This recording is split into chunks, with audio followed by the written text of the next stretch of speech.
আসসালামু আলাইকুম বন্ধুরা, এই দৃশ্যটি আঁকতে ছোট বাচ্চাদের জন্য সহজ হবে এজন্য আমরা ব্যবহার করছি জ্যামিতি বক্স থেকে এই তিনটি জিনিস।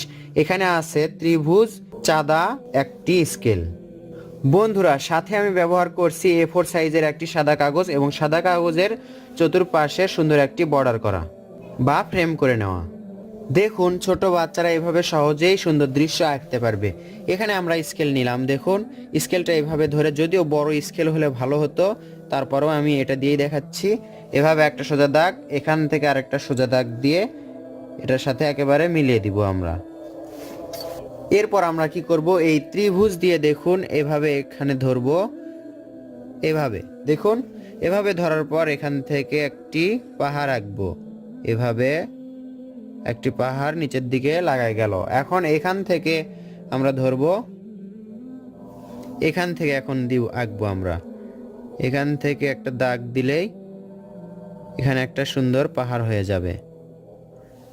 হলো, এখান থেকে আরেকটা দাগ দিব একই রকম করে, তাহলে তিনটা সুন্দর পাহাড় হয়ে যাচ্ছে।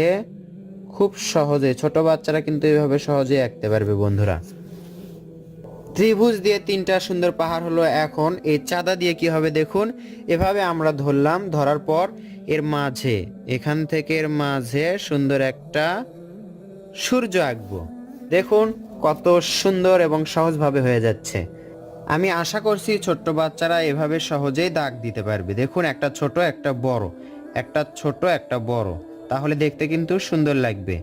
একটা ছোট দিলাম, একটা বড় দিলাম, একটা ছোট একটা বড়, এই তো শেষ হয়ে গেল সুন্দর একটা সূর্য। এরপর আমরা ত্রিভুজটা এখানে নিব। দেখুন, এই পাশে নিলাম, এই ওপরে কিন্তু এই দাগের সাথে প্রায় লেগে লেগে দিলাম। এভাবে রাখলাম, রাখার পর এখান থেকে একটা সোজা দাগ, এখান থেকে আবার আরেকটা সোজা দাগ, এরপর এটাও এই দাগের সাথে এটাও আমরা মিলে দিব।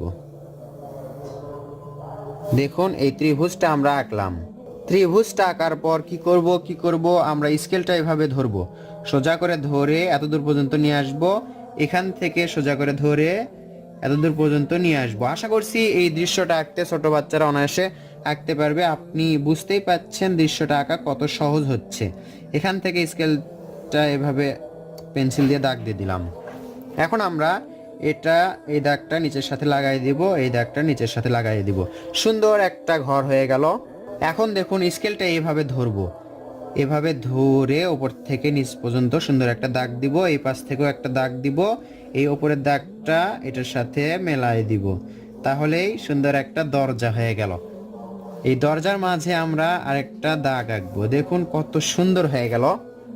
চাইলে আমরা এই ঘরে সুন্দর একটা জানালা আঁকতে পারি। এ পাশে একটা জানালা, ওই পাশে একটা জানালা দিলে দেখতে কিন্তু সুন্দর লাগবে। আর যদি কঠিন মনে হয় তাহলে আঁকবে না, বাচ্চারা জানালা আঁকবে না যদি কঠিন মনে হয়। যদি আঁকতে পারে তাহলে এভাবে আঁকবে।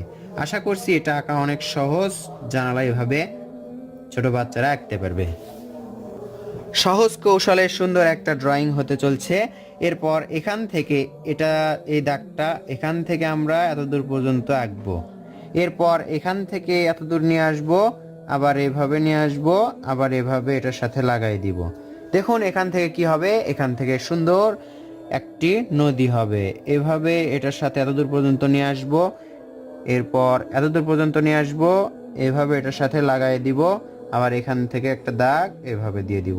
দেখুন সুন্দর একটা নদী হয়ে গেল। এই নদীর দাগটা কিন্তু ডাবল করে আঁকতে হবে, তাহলে নদীর পাড়টা ভালো বোঝা যাবে। এই তো আমি ডাবল করে দিলাম এই পাশে, এবং নিচেরটাও একই রকম করে আমরা ডাবল করে আঁকবো, তাহলে কিন্তু নদীর পাড়টা সুন্দর বোঝা যাচ্ছে। এরপর এখান থেকে এটা ডাবল করব, এরপর একটু নিচের দিকে দাগ দিয়ে এটা ডাবল করে দিব। দেখুন সুন্দর একটি নদীর পার হয়ে গেল। এর থেকে আর সহজ দৃশ্য হয় না। আশা করছি ছোট বাচ্চারা এভাবেই সহজ কৌশলে আঁকতে পারবে। দেখুন এখান থেকে চাইলে এভাবে দু একটি পাতা বা এখান থেকে একটা গাছ আঁকতে পারি। এভাবে দিয়ে একটি ফুলের গাছ আঁকা যায়। দেখুন গোল দিলাম, এপাশে সুন্দর একটি ফুল আঁকছি আমি। দেখুন সুন্দর একটি ফুল হয়ে গেল। এই ফুলে যদি একটু পাতা দিই এইভাবে, কঠিন না, এভাবে সহজ একটা পাতা, 2টা পাতা দিলাম। এখন দৃশ্যটা কিন্তু আরো সুন্দর লাগছে। তো বন্ধুরা, ভিডিওটি থেকে আপনারা শিখতে পারলেন কিনা অবশ্যই জানাবেন। আপনি নিজে এভাবে শিখুন, তারপর আপনার বাচ্চাদেরকে শেখান, তাহলে সহজেই তারা বুঝতে পারবে, নিজে নিজে আঁকতে পারবে। ধন্যবাদ সবাইকে। আসসালামু আলাইকুম।